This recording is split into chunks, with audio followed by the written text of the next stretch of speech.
Hidung nampak kecil tapi fungsi dia besar. Jom tengok 5 fakta menarik tentang hidung. Yang pertama, hidung kita boleh mengesan lebih 1 trilion bau. Hebat kan? Yang kedua, hidung bukan sekadar untuk bernafas. Ia boleh bernapis, memanaskan dan melembabkan udara sebelum masuk ke paru-paru. Sistem ciptaan Allah ni luar biasa kan?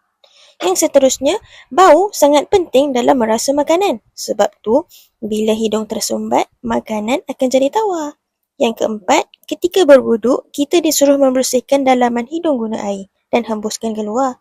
Ini bantu membersihkan debu dan kotoran setiap hari. Yang kelima, Nabi SAW pernah bersabda, syaitan bermalam di dalam hidung, maka bersihkanlah. Hadis riwayat Bukhari dan Muslim. Islam dah ajar penjagaan kebersihan hidung ni sejak 1400 tahun dulu. Follow saya untuk ilmu ringkas dan padat setiap hari.